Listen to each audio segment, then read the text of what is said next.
Good evening. Welcome to this special moment of peace and tranquility. You've chosen the perfect time to relax, to set aside all the day's worries and immerse yourself in a truly extraordinary story. Take a deep breath. Feel your body finding the most comfortable position, and allow your mind to open to receive this narrative that has the power to touch hearts for over 1,600 years. Tonight, you will learn the story of one of the greatest saints of the Catholic Church, a man whose life was marked by such a profound transformation that it continues to inspire millions of people around the world. Saint Augustine of Hippo, a name that echoes through the centuries, carrying with it a powerful message of hope, conversion, and divine love. As you settle even more comfortably, letting each muscle in your body gently relax, I want to invite you to subscribe to our channel if you haven't already. Here, every week, we bring stories of saints to lull your sleep with peace and serenity. And if this narrative touches your heart in any special way, please leave a like. It's a simple gesture that helps us continue this work of bringing tranquility and faith to more people. The story you're about to hear is not just about holiness. It's about humanity in its rawest and most real form. It's about a brilliant young man who sought truth in all the wrong places before finding it where he least expected. It's about a mother who never gave up praying for her son. It's about how God can transform even the most restless heart into an instrument of His infinite grace. Close your eyes if you wish. Let my voice be like a gentle breeze that carries you through the centuries, to a time when the Roman Empire still dominated the known world, but was already beginning to feel the winds of change. Let's journey together to North Africa, where the Mediterranean sun bathes ancient cities with its golden light, where olive trees sway gently in the wind, and where a boy was born destined to become one of the greatest thinkers of Christianity. Prepare your heart to meet Saint Augustine, the man who would one day write the immortal words, "You have made us for yourself, Lord, and restless is our heart until it rests in you." A phrase that summarizes not only his own journey, but the search of every human being for the deepest meaning of existence. Chapter 1. Historical Context and Birth. It was November 13, in the year 354 after Christ, when in the small town of Thagaste, in the Roman province of Numidia, now known as Souk Ahras, Algeria, a boy was born who would forever change the history of Western thought. The sky that autumn morning was particularly clear, as if nature itself was silently celebrating the arrival of that special child. At that time, the Roman Empire was experiencing a period of profound transformations. Emperor Constantius II ruled an empire that, just a few decades earlier, had officially embraced Christianity under Constantine. Ancient pagan traditions still coexisted side by side with the new Christian faith, creating a rich and complex cultural mosaic. The cities of North Africa were vibrant centers of commerce and culture, where Roman, Greek, Berber, and increasingly Christian influences mingled. Thagaste was a modest but prosperous city, situated in a fertile region where olive trees, wheat, and vines were cultivated. The houses of light stone clustered around the central forum, where merchants offered their products from all parts of the Mediterranean. The aroma of spices, olive oil, and freshly baked bread constantly hung in the air, mixing with the sound of conversations in Latin, Punic, and Berber. It was in this setting that Patricius and Monica received their son, Augustine. Patricius was a man of modest position in Roman society, a decurion responsible for tax collection and local administration. He was not Christian, remaining faithful to the ancient Roman gods and the earthly pleasures he so appreciated. He was known for his strong and sometimes violent temperament, but also for his generosity when in good spirits. His dark eyes carried the hardness of one who knew life's difficulties, but also a gleam of pride when he looked at his newborn son. Monica, on the other hand, was the complete opposite of her husband. A devout Christian since childhood, she carried within her an unshakable faith that would be the anchor of her family through all storms. Her brown eyes radiated a kindness and determination that impressed all who knew her. From the moment she first held Augustine in her arms, she knew that God had special plans for that child. And so, between tears of joy and whispered prayers, she promised herself she would do everything in her power to guide her son on the path of truth. The house where Augustine spent his early years was typical of middle-class Roman families. A central atrium let in sunlight, around which the rooms were organized. The mosaic floor told mythological stories in small colored stones, and the walls were decorated with simple but elegant frescoes. In the inner garden, a small fountain murmured constantly, creating an atmosphere of tranquility that contrasted with the bustle of the streets. From a very early age, it became evident that Augustine was no ordinary child. His lively eyes observed everything with uncommon intensity, as if trying to unravel the mysteries of the world around him. When he began to speak, his questions surprised adults with their depth and insight. Why does the sun set? Where do thoughts come from? Why do people cry when they're happy? Were questions that flowed naturally from his curious mind. Chapter 2. Childhood and First Signs. Augustine's recovery from that serious fever was seen by Monica as a miracle, a clear sign that God had special plans for her son. And indeed, as soon as he recovered his strength, the boy demonstrated a vitality and thirst for knowledge that surprised everyone. It was as if proximity to death had awakened in him an urgency to live, to experience, to understand everything the world had to offer. At age 9, Augustine was sent to school in Maduris, a nearby city known for its refined cultural environment. The journey there, made in a simple cart pulled by mules, was his first great adventure. He watched in wonder as the landscape gradually changed. Olive trees giving way to golden wheat fields, distant mountains changing color as the sun crossed the sky. Every detail was absorbed by his eager mind, every new experience a treasure to be kept. In Maduris, Augustine found a completely new world. The school was near the Forum, in a light stone building with an inner courtyard where students gathered. The master, an old grammarian named Maximus, was known for his severity but also for his erudition.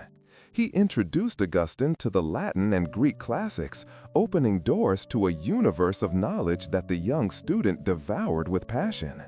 It was there that Augustine discovered Virgil and wept copiously at the story of Dido abandoned by Aeneas. The intensity of his emotional reaction surprised even the severe Maximus.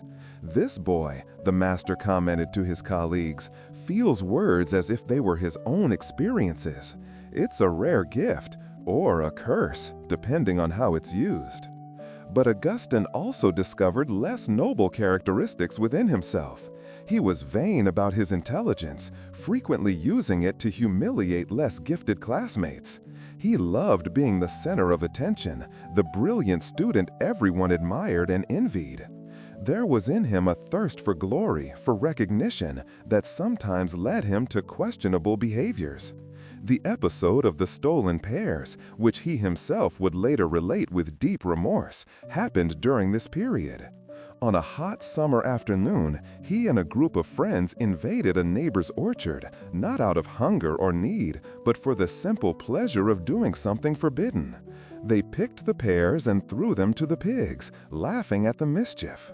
For the adult Augustine, this apparently trivial episode would become a powerful symbol of fallen human nature, of evil done not for gain, but for the perverse pleasure of evil itself. During school holidays, when he returned to Thagaste, Augustine found in his mother a constant source of love and moral guidance. Monica tried to counterbalance the pagan influences her son received at school, but it was a difficult battle. Young Augustine was too fascinated by classical literature, eloquent rhetoric, and the philosophy of the ancients to listen to the simple Christian stories his mother told him. "Why should I believe in things I cannot prove?" he would ask, challenging maternal faith with the sharp logic he had learned at school. Monica, without formal education to philosophically debate with her son, responded with her heart. "Because some truths, my son, can only be known through love, not through reason alone." Patricius observed these discussions with a mixture of pride and concern. On one hand, he admired his son's intelligence and argumentative ability. On the other, he feared that so much intellectuality might distance him from the practical realities of life. "One doesn't live on beautiful words alone," he warned. "One must also know how to deal with the world as it is, not as we would like it to be." It was also during adolescence that Augustine discovered within himself desires and passions that both disturbed and fascinated him in equal measure. Puberty brought with it a storm of sensations and emotions that his brilliant mind couldn't completely control. He felt divided between the desire for spiritual elevation that his mother had instilled in him and the carnal impulses that seemed to dominate him more and more. At 16, a family financial crisis forced Augustine to temporarily interrupt his studies. Patricius needed to save money to send his son to Carthage, the great center of higher learning in North Africa.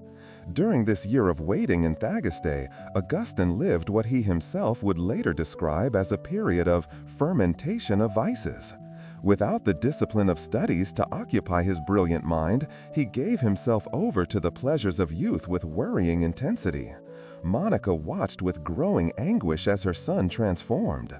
The sensitive and questioning boy was becoming an arrogant and dissolute young man. She redoubled her prayers, spending hours kneeling before the small domestic altar, imploring God not to abandon her son.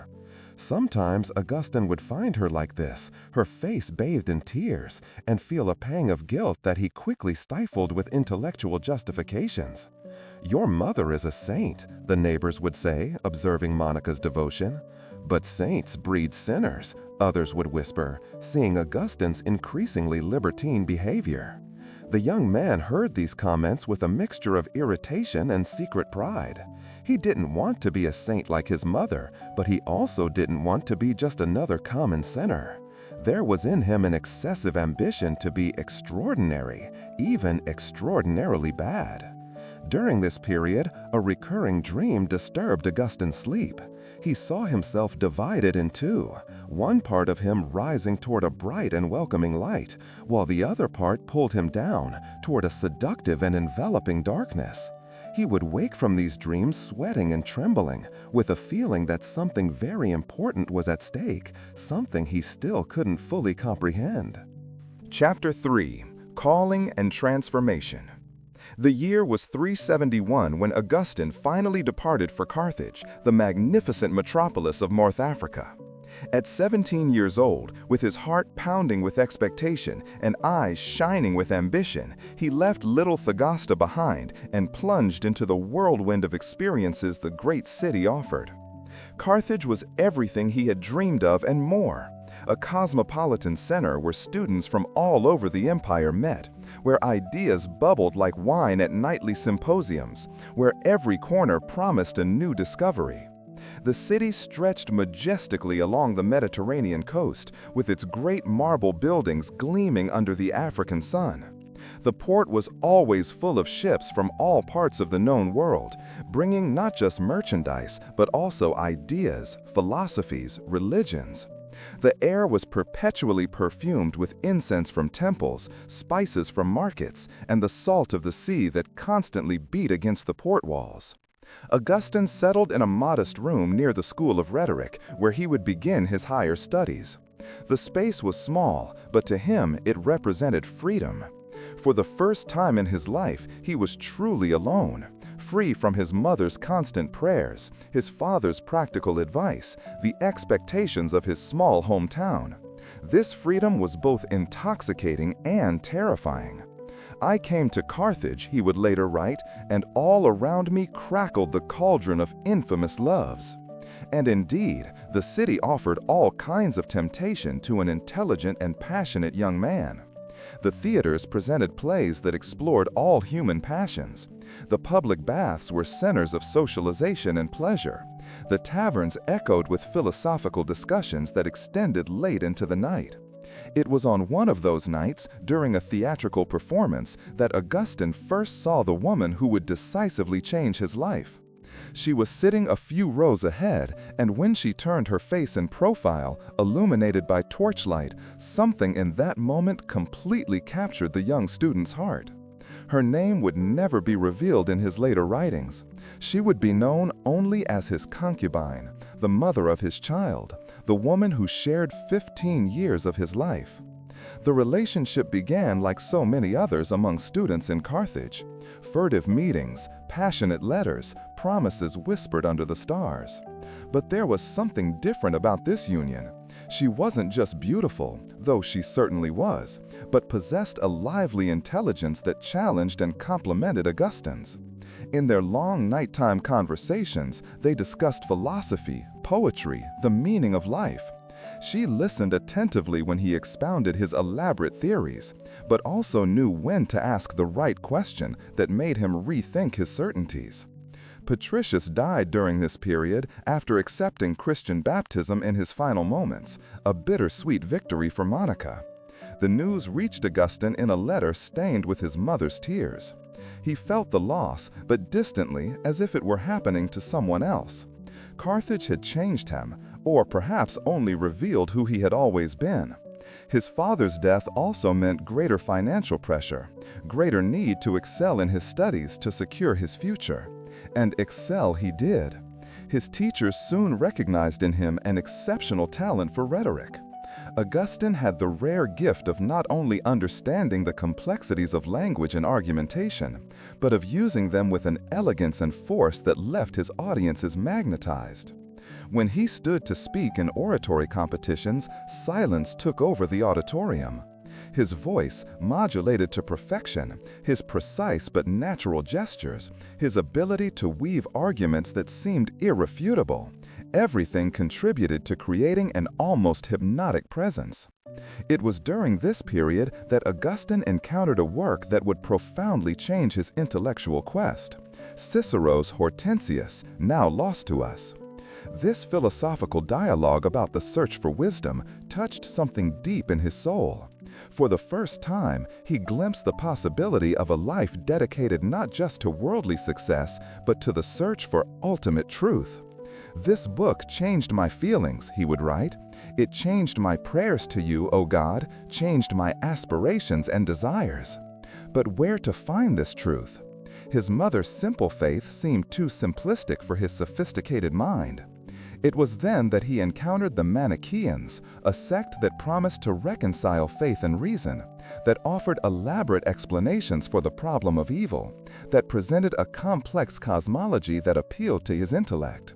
Manichaeism taught that the world was a battlefield between two eternal principles, light and darkness, good and evil, perpetually struggling for supremacy. This dualist doctrine offered Augustine an explanation for his own internal conflicts. He wasn't responsible for his sins, it was the force of darkness within him. He didn't need to struggle against his carnal desires. They were part of the evil nature of matter, separate from his true luminous spiritual nature. It was a convenient philosophy for a young man who wanted to continue living as he lived, but with an intellectual justification for his behaviors. For 9 years, Augustine would be a hearer among the Manichaeans, never reaching the higher degrees of the sect, but passionately defending their doctrines. He converted many of his friends, using his eloquence to spread these ideas. Monica, upon learning of her son's adherence to what she considered a dangerous heresy, was devastated. She even expelled him from home when he visited. But soon repented after a dream in which a luminous figure told her, "Where you are, there also shall your son be." In 372, Adeodatus was born, Augustine's son with his companion. The name, meaning given by God, suggests that despite his distance from the Christian faith, something of his mother's influence still echoed in his heart. The birth of his son brought new responsibilities and unexpected joy. Adeodatus inherited his father's brilliant intelligence and from an early age showed a reasoning capacity that enchanted Augustine. His talent inspired in me a kind of fear, he would later write about his son. Fatherhood, however, didn't diminish Augustine's inner restlessness. If anything, it intensified it. Now he wasn't responsible only for his own search for truth, but also for forming that young mind that watched him with absolute admiration and trust. Sometimes, when putting little Adeodatus to bed, he felt the weight of this responsibility like a mountain on his shoulders. Chapter 4. Challenges and Trials. Augustine's success as a teacher of rhetoric in Carthage was undeniable. In his early 20s, he had already established his own school and attracted students from influential families. His fame spread, and with it came both admirers and the envious. Life seemed to smile upon the young teacher. He had a loving companion, a brilliant son, a promising career, a circle of intellectual friends. And yet, the restlessness in his heart only grew. The students in Carthage, however, were known for their indiscipline. They disrupted classes, refused to pay for their studies, changed teachers without notice. Augustine, with all his oratorical talent, struggled to maintain order and dignity in his school. Frustration grew day by day, undermining his passion for teaching. How can wisdom flourish amid such chaos, he wondered, watching yet another class being interrupted by turbulent students. It was during this period that the first doubts about Manichaeism began to surface. Augustine had been promised that the higher leaders of the sect could answer his deepest questions about the nature of the universe, about the contradictions he perceived in their doctrines.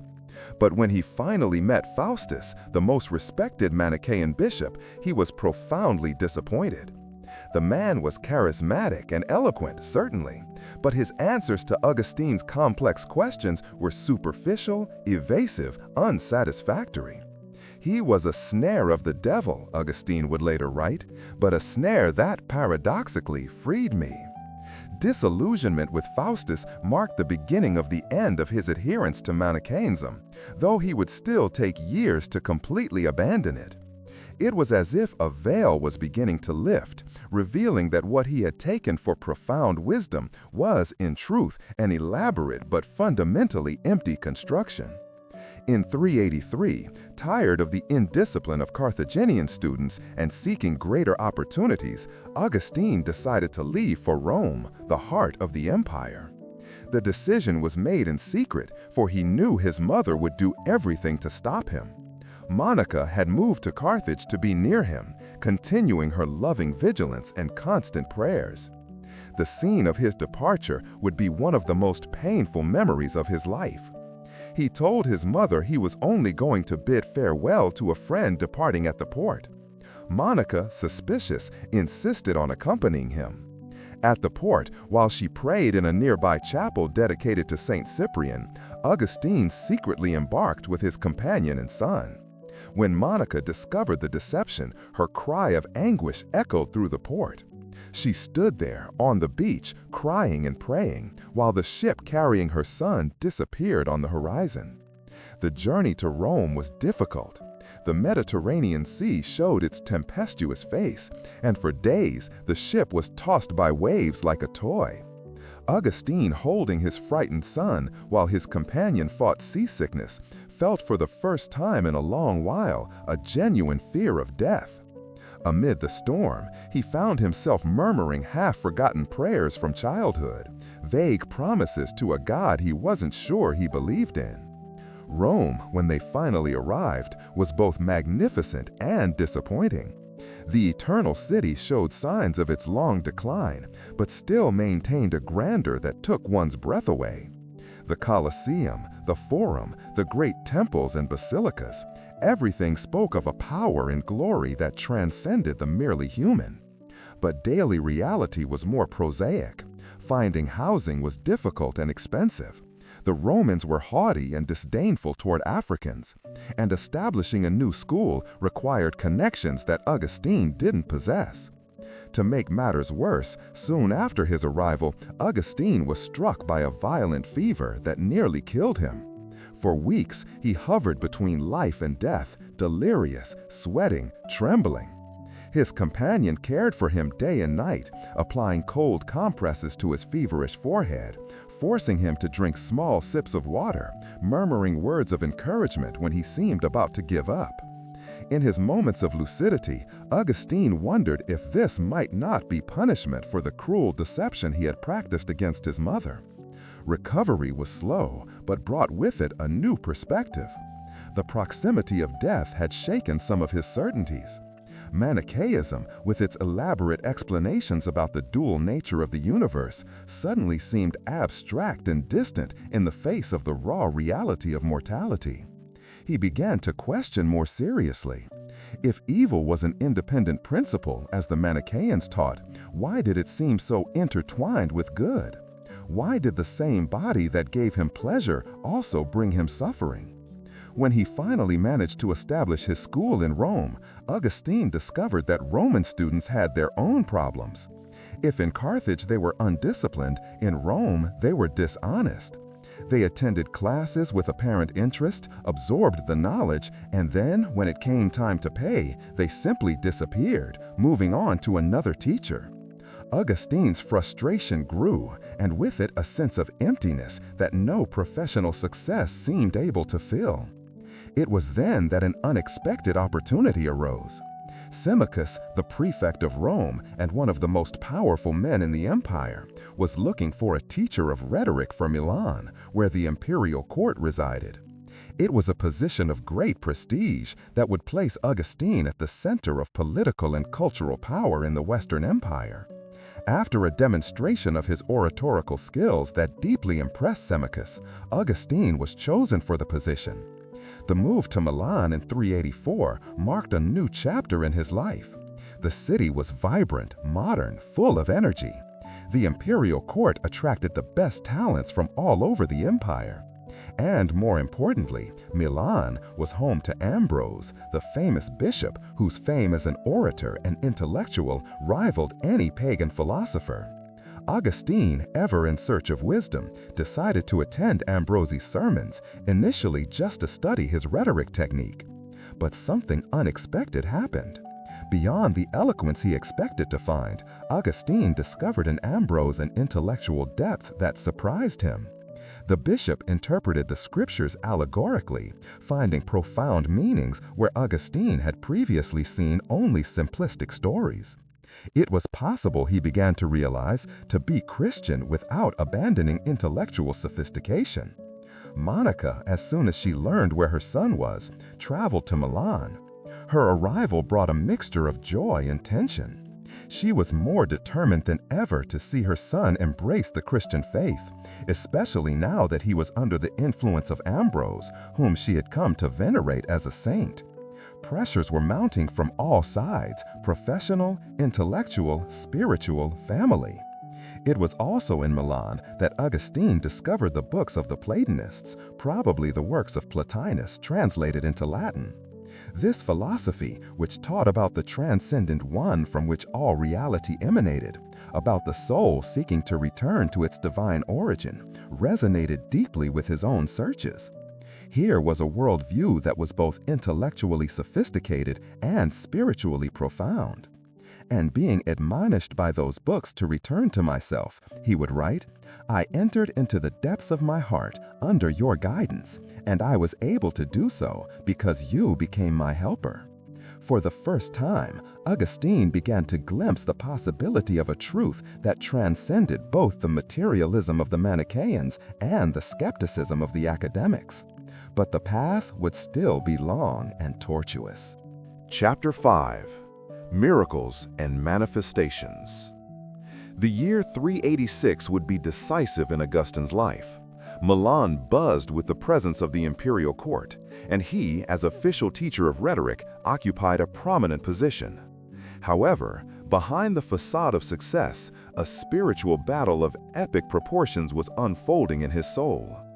Ambrose's sermons continued to work on his heart like persistent water on rock, slowly wearing away his intellectual resistance to Christianity. One day, an African compatriot named Pontitianus visited Augustine at his home. During the conversation, Pontitianus noticed a book of Paul on the table and, surprised to find such reading in the house of a rhetoric teacher, began to speak about his own faith. He told the story of two imperial officials who, upon reading the life of Saint Anthony of the Descent, were so touched that they immediately abandoned their promising careers to follow Christ.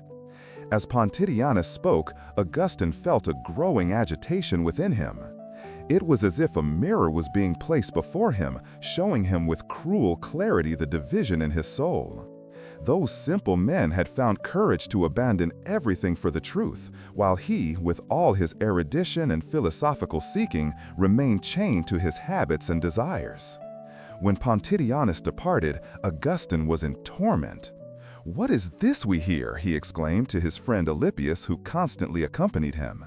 "The unlearned rise up and seize heaven, and we, with all our knowledge, here we are wallowing in flesh and blood." An inner storm had been unleashed, and Augustine could barely contain the tears that threatened to overflow. He ran to the house's garden, leaving Alypius perplexed. The small garden, with its leafy fig tree and fragrant flowers, had until then been a place of peace and contemplation. But at that moment, it became the scene of one of the most dramatic conversions in Christian history. Augustine threw himself to the ground under the fig tree and finally allowed the tears to flow freely. "How long, Lord?" he cried between sobs. "How long? Will your anger be forever? Remember not our past iniquities." He felt as if he were literally being torn in two. One part of him yearned for God with every fiber of his being, while another part desperately clung to the pleasures and ambitions that had defined his life until then. It was then that the miracle happened. In the midst of his torment, Augustine heard a child's voice from a neighboring house, singing repeatedly, "Tolle lege, tolle lege." "Take and read, take and read." He stopped, wiping his tears, trying to remember if he knew any children's game with those words. Unable to recall any, he interpreted it as a divine command. Rising quickly, he returned to where he had left Paul's book. He opened it at random, and his eyes fell upon the words from the Epistle to the Romans. "Not in orgies and drunkenness, not in debauchery and licentiousness, not in quarreling and jealousy, but put on the Lord Jesus Christ, and make no provision for the flesh to gratify its desires." It was as if a ray of light penetrated the darkness of his soul. Instantly, all doubt dissipated. A profound peace like he had never experienced flooded his being. The chains that bound him to old habits seemed to simply dissolve. Augustine had finally found what he had sought all his life, the truth, and this truth had a name: Jesus Christ. Alypius, who had approached worried, also read the text and found immediately following the words, "Welcome the one who is weak in faith." Both friends, deeply touched, ran to tell Monica what had happened. The holy woman, upon hearing the news, burst into tears of joy and praise to God. Her prayers of years, her tears shed day and night, had finally been answered. "You converted her to you," Augustine would say about his mother, "in such a way that she no longer sought a husband for me, nor any hope of this world." Monica had seen the promise of her dream fulfilled. Where she was, there also was her son, not just physically, but spiritually. Augustine's conversion was not just a change in religious belief, it was a total transformation of his existence. He immediately decided to abandon his career, renounce the advantageous marriage his mother had begun to arrange, which meant the painful end of his 15-year relationship with Adeodatus' mother, and dedicate himself entirely to God. The period that followed was one of intense spiritual preparation. Augustine withdrew with some friends and family members to Cassisicium, a rural property on the outskirts of Milan. There, in that peaceful countryside environment, he spent months in prayer, study, and philosophical discussions, preparing for baptism. The philosophical dialogues he wrote during this period show a brilliant mind now illuminated by faith, exploring questions about happiness, divine order, and the immortality of the soul. During this retreat, miracles began to manifest in subtle but profound ways. Augustine discovered he could pray for hours without the restlessness that had always characterized him. Scripture passages that had previously seemed obscure now opened with crystalline clarity. But perhaps the greatest miracle was the transformation of his desires. What had once attracted him irresistibly had now lost its power over him. Deodatus, his son, also converted, demonstrating a spiritual depth that amazed everyone. At only 15 years old, the young man participated in theological discussions with insights that surprised even the most experienced. Augustine saw in his son's spiritual precocity a sign of divine grace, transforming what could have been a source of shame, a child born outside marriage, into a blessing. On the Easter Vigil of 387, Augustine, Deodatus, and Alypius were baptized by Ambrose in Milan's cathedral. When Augustine emerged from the baptismal waters, he felt truly reborn. Tears ran freely down his face, but they were tears of joy that transcended any earthly happiness he had known. The hymns that Ambrose had introduced into the liturgy touched him deeply, and he sang with a voice choked with emotion. Soon after baptism, Augustine decided to return to Africa with his small entourage. There was no longer any reason to remain in Milan. His secular career was finished, and he longed to establish a monastic community in his homeland. During the return journey, they stopped at Ostia, Rome's port, waiting for a ship to take them across the Mediterranean. It was at Ostia that one of the most mystical and touching moments of Augustine's life occurred. He and Monica were alone, leaning on a window overlooking the inner garden of the house where they were staying. They were conversing about eternal life, trying to imagine what the happiness of the saints in heaven would be like. As they spoke, their souls seemed to rise together, transcending the material world, touching for a brief instant divine wisdom itself. And while we spoke and sighed for it, Augustine would recall, we touched it lightly with the full force of our hearts. It was an experience of mystical union that left both in reverent silence. Monica then said something prophetic. "Son, as for me, nothing more delights me in this life. I don't know what I'm still doing here. There was one thing for which I desired to linger a little in this life, to see you a Catholic Christian before I died. God has granted this to me superabundantly, for I see you despising earthly happiness and serving Him." Monica had seen the promise of her dream fulfilled. Where she was, there also was her son, not just physically, but spiritually. Augustine's conversion was not just a change in religious belief, it was a total transformation of his existence.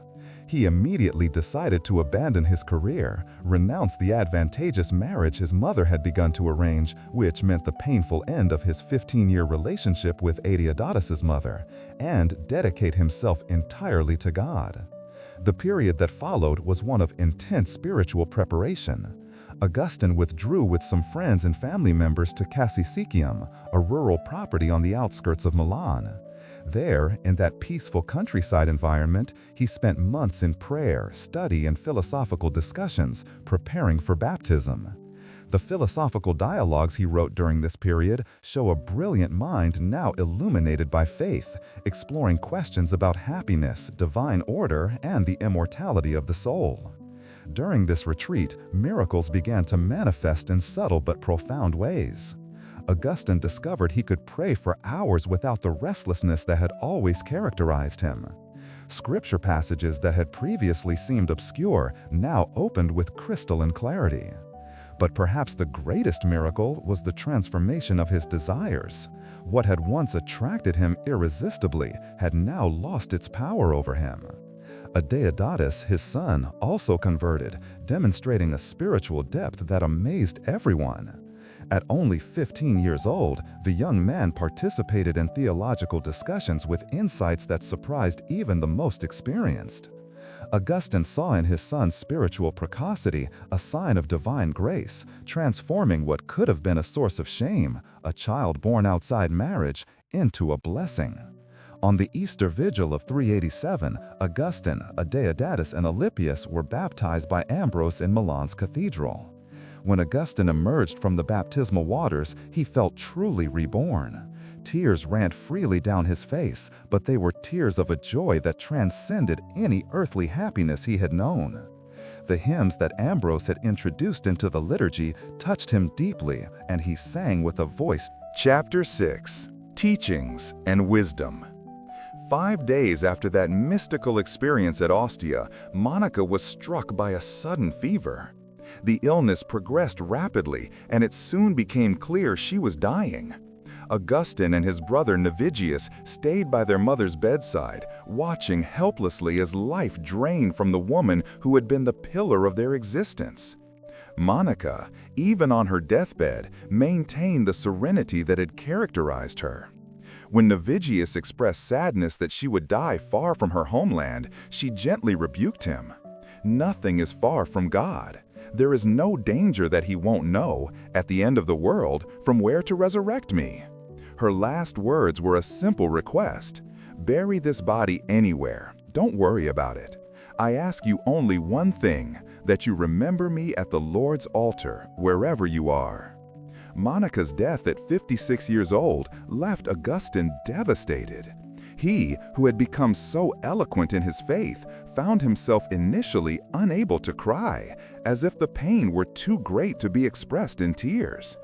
It was only later, alone, remembering all the prayers, all the sacrifices, all the unconditional love of his mother, that the tears finally flowed. The return to Africa was postponed, and Augustine remained in Rome for almost a year, deepening his theological studies and beginning to write works against the Manichaeans, using his intimate knowledge of their doctrines to systematically refute them.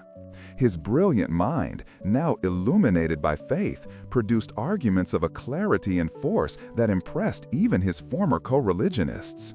When he finally returned to Thagaste in 388, Augustine sold the family properties and distributed the money to the poor, keeping only the family home, which he transformed into a monastery. There, with a small group of friends who shared his ideal of contemplative life, he established a community dedicated to prayer, study, and manual labor. The daily routine was simple but profound.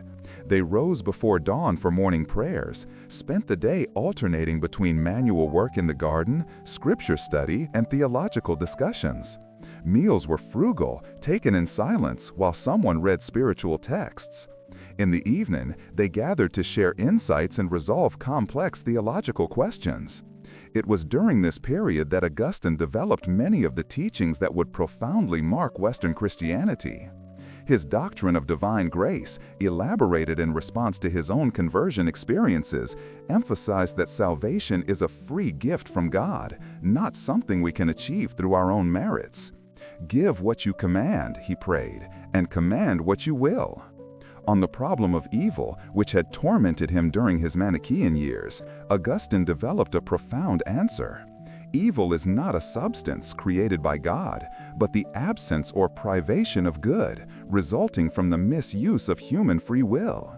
Just as darkness is merely the absence of light, evil is the absence of good that should be present. His understanding of time was also revolutionary. "What is time?" he asked. "If no one asks me, I know. If I want to explain it to someone who asks, I don't know." He concluded that only the present truly exists. The past is no more. The future is not yet. However, in our consciousness, we maintain the past through memory and anticipate the future through expectation, thus creating the experience of time. In 391, during a visit to the port city of Hippo, Augustine was literally forced to accept priestly ordination. He had gone to church to hear Bishop Valerius, taking care to avoid cities that needed bishops, as he didn't desire such responsibility. But when Valerius mentioned the need for a priest, the congregation recognized Augustine and in a spontaneous movement surrounded him and brought him to the bishop, crying out for his ordination. Augustine wept throughout the ordination ceremony, not from joy, but from awareness of the weight of responsibility he was assuming. He, who knew so well his own weaknesses and struggles, would now be responsible for the souls of others. But Valerius, old and wise, saw in Augustine the successor Hippo needed. As a priest, Augustine revolutionized preaching. His sermons were unlike anything the congregation had heard before. He not only explained the scriptures, but applied them directly to his listeners' daily lives. He spoke about how to deal with anger, envy, lust, marital problems, children's education, always grounding his advice in biblical wisdom and his own experience of transformation. One of his most powerful teachings was about love. "Love and do what you will," he said, explaining that true love, the love that comes from God, will naturally lead us to do good. If we truly love, we cannot desire evil for another. Love thus becomes not just a feeling, but the organizing principle of all moral life. About prayer, Augustine taught that it was less about asking things from God and more about transforming our heart to desire what God desires. Prayer is the meeting of God's thirst with our thirst, he explained. God thirsts for us to thirst for Him. He encouraged constant prayer, not necessarily in words, but in a continuous attitude of openness and receptivity to the divine presence. Humility was another recurring theme in his teachings. Having personally experienced the dangers of intellectual pride, Augustine constantly warned against arrogance. "Do you want to be great?" he asked. "Begin with the smallest. Do you think of building an edifice of great height? First, think of the foundation of humility." He also developed a profound theology about the church as the body of Christ. The church was not perfect, he recognized, for it was composed of fallible human beings. But it was through it that Christ continued his work in the world. Outside the church there is no salvation, he affirmed, not from sectarian exclusivism, but because he believed Christ's grace operated through the community of faith. Chapter 7. Final Years and Legacy. In 395, old Bishop Valerius, fearing he might die without ensuring succession, did something unusual. He arranged for Augustine to be consecrated as coadjutor bishop of Hippo while he was still alive. When Valerius died shortly after, Augustine fully assumed the episcopate, a position he would hold for the next 35 years until his death. As bishop, Augustine found himself at the center of theological controversies that threatened to divide the church. The Donatists, a rigorous sect that claimed to be the only true church in Africa, controlled many communities. Augustine worked tirelessly to combat their ideas, not with violence, but with solid theological arguments and, above all, with pastoral charity. He organized public debates, wrote treatises, and principally showed through his own life that holiness came not from human perfection, but from divine grace. Later came the Pelagian controversy. Pelagius, a British monk, taught that human beings could achieve salvation through their own efforts, minimizing the role of divine grace. For Augustine, who had experienced so deeply his own inability to save himself without divine intervention, this doctrine was not only erroneous, but dangerous. He dedicated years to combating Pelagianism, developing in the process his profound theology of grace. During these years as bishop, Augustine maintained a routine that impressed everyone. He rose before dawn to pray, spent mornings judging disputes among members of his congregation, a civil responsibility of bishops at the time, afternoons visiting the sick and needy, and nights writing. His literary output was prodigious. Sermons, letters, theological treatises, biblical commentaries flowed from his pen with admirable constancy. It was during this period that he wrote his two most famous works. The Confessions, written around 397–401, were not simply an autobiography, but a profound meditation on human nature, time, memory, and, above all, divine mercy. "You have made us for yourself, Lord, and restless is our heart until it rests in you." These opening words have resonated through the centuries, touching countless souls who recognize themselves in that fundamental restlessness.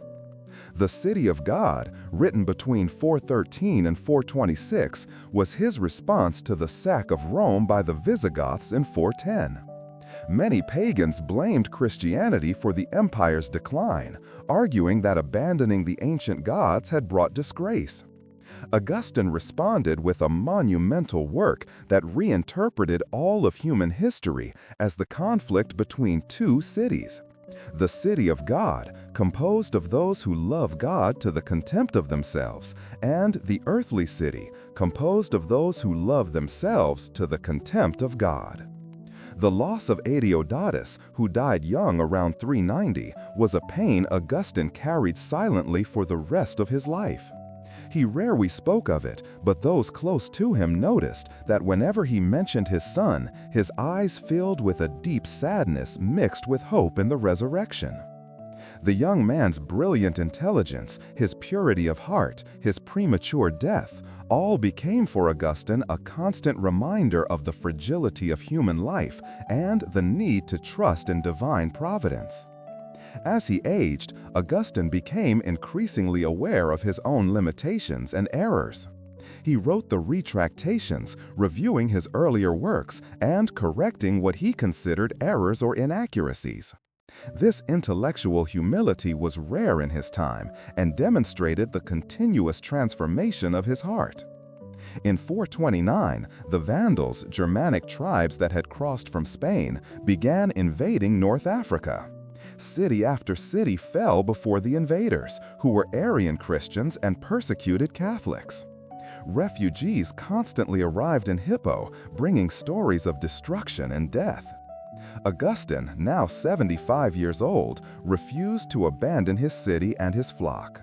He spent his last months preparing his diocese for the worst, hiding sacred texts and liturgical vessels, organizing assistance for refugees, and above all, strengthening his people's faith through sermons that emphasized that regardless of what happened to the earthly city, the city of God would remain forever.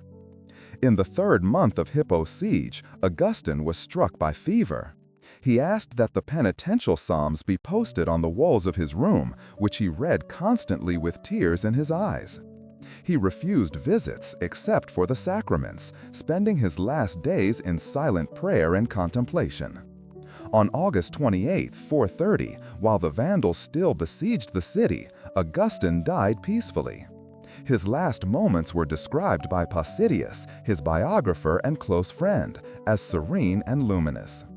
He departed as he had lived his last 43 years, completely surrendered to God, confident in the divine mercy that had transformed the proud and dissolute young man from Thagaste into the great doctor of grace. Hippo would fall soon after his death, but Augustine's manuscripts were saved, preserving for posterity the treasure of his wisdom. His body was initially buried in Hippo, but would later be transferred to Sardinia and finally to Pavia, Italy, where it rests today in the Basilica of San Pietro in Ciel d'Oro. Augustine's legacy enormously transcended his own era. His writings would profoundly influence all Western theology, both Catholic and Protestant. Thomas Aquinas would constantly cite him. Luther would find in him inspiration for his doctrine of justification by faith. And countless mystics, philosophers, and theologians would drink from the fountain of his wisdom. Chapter 8: Current Relevance and Devotion. More than 1,600 years after his death, Saint Augustine continues to be one of the most relevant and inspiring figures in Christianity. His feast is celebrated on August 28th, the day of his death, and millions of faithful around the world find in his story and teachings an inexhaustible source of hope and guidance for their own spiritual journeys. In modern cities, so different from ancient Hippo, Augustine's words still echo with surprising force. Young people struggling with addictions and dependencies find in his story proof that no situation is too desperate for divine grace. Intellectuals seeking truth discover in him a companion who wasn't afraid to question, doubt, and seek answers from the most diverse sources before finding peace in Christ. The Order of Saint Augustine, officially founded in the 13th century but inspired by his monastic rule, remains active on all continents. The Augustinians maintain schools, universities, parishes, and missions, carrying forward their founder's charism, the search for truth through study, community life, and pastoral service. In Brazil, the Augustinians have a significant presence, especially in education and youth work. Miracles continue to be attributed to Saint Augustine's intercession. There are documented reports of sudden conversions after invoking his help, of students who received mental clarity at crucial moments during exams, of addicted people who found strength to break free. But perhaps the greatest miracle is the most common one: restless hearts that, following his example, finally find peace in God. Parents who suffer for children who have strayed from faith find in Monica and Augustine a model of hope. How many mothers haven't shed tears like Monica, praying for years for children who seemed lost? And how many of those children, like Augustine, eventually found their way back, often in completely unexpected ways?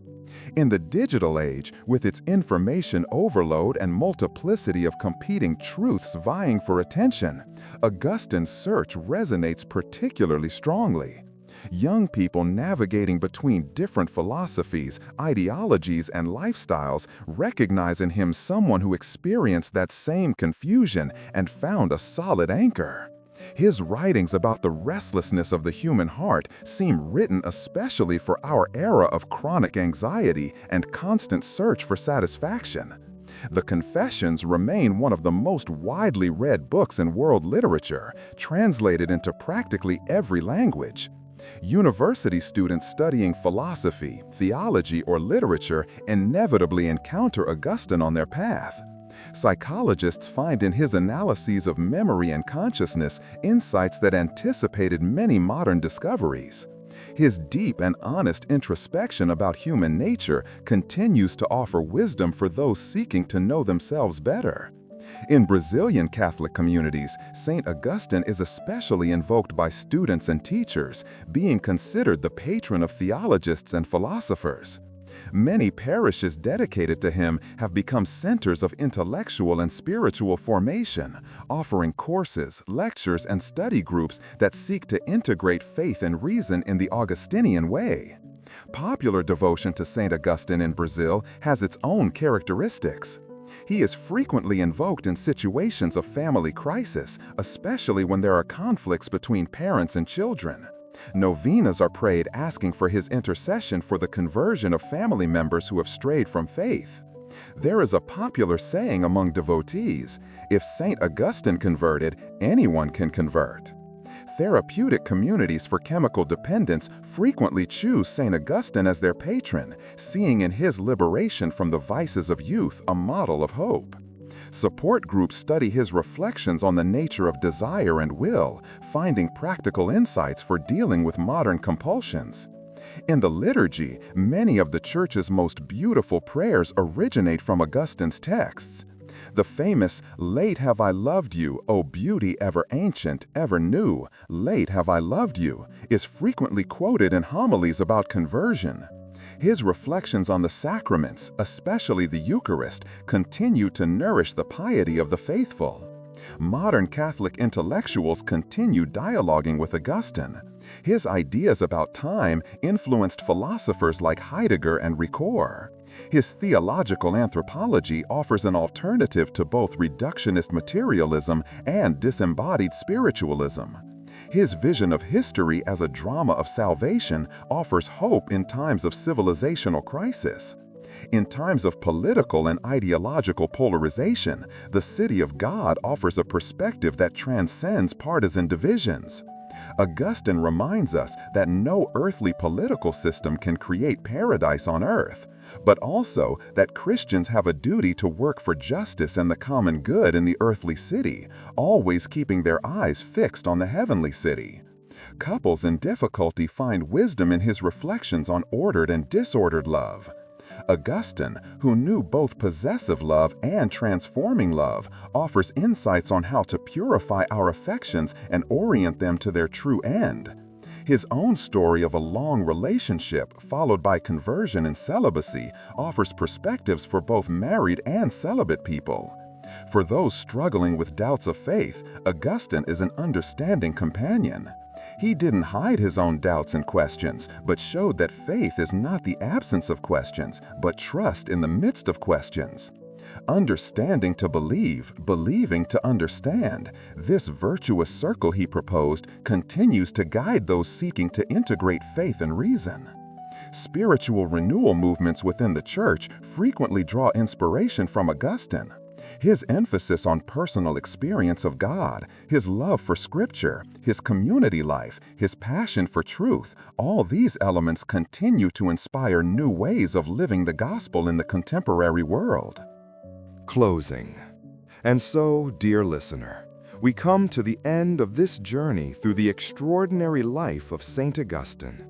As you rest comfortably, allowing these final words to envelop you like a soft mantle, reflect for a moment on what this story means for your own life. Augustine's story shows us that it's never too late for transformation, that our restlessness and searches, however tortuous they may be, can finally lead us to truth. That even our errors and sins, when surrendered to divine mercy, can become steps in our spiritual ascent.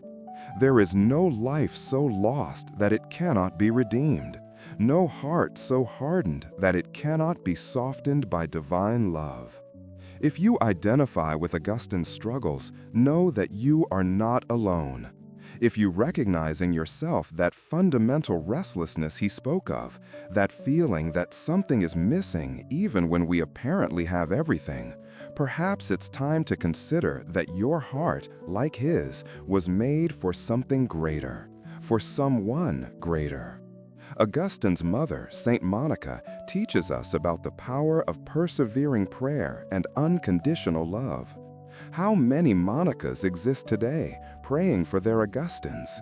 If you are one of those mothers, fathers, grandparents, friends who pray for someone dear who seems lost, may today's story renew your hope. Tears of love are never shed in vain. As sleep gently approaches, carry with you the peace of knowing that, like Augustine, you are infinitely loved by God. Your searches, your doubts, your deepest longings, all of this is known and welcomed by the love that moves the sun and other stars. There's no need to have all the answers now. Sometimes, as Augustine discovered, one must first rest in the arms of mystery to later understand it. If this story has touched your heart in any special way, consider sharing it with someone who might need to hear this message of hope. And remember to subscribe to our channel to continue receiving these stories that nourish the soul and calm the spirit. Your like also helps us reach more people seeking peace and inspiration. May Saint Augustine's words echo softly in your heart as you fall asleep. In you, Lord, our heart rests. May all your fears, anxieties, and worries dissolve like morning mist in the sun. May the peace Augustine found after so many searches also be your peace tonight. Let the example of this great saint be like a soft light guiding your dreams. Perhaps you'll dream of tranquil gardens where truth blooms like fragrant roses. Perhaps you'll see yourself walking through ancient libraries where wisdom rests in peace. Or perhaps simply, you'll feel that loving presence Augustine discovered was always present, patiently waiting to be recognized. Breathe deeply. Feel your body completely relaxed, every muscle loose and heavy. Your mind is serene like a lake at dusk, reflecting only the peace of heaven. You are safe. You are at peace. You are exactly where you need to be at this moment. May Saint Augustine intercede for you before God, asking that all your restlessness find rest, that all your searches find their destination, that your whole being find that peace which the world cannot give or take away. May your dreams be sweet and restorative, and may you wake renewed, ready to face a new day with hope and confidence. And always remember, no matter how far you may have wandered, no matter how many wrong paths you may have taken, the way back home is always open. The love that transformed Augustine is the same love that waits for you, ready to transform your tears into joy, your doubts into certainty, your restlessness into profound peace. Good night, sleep well, and may God bless your rest with dreams of light and hope. May the story of Saint Augustine remain alive in your heart, always reminding you that, in the end, love wins, grace triumphs, and every restless heart finds its home.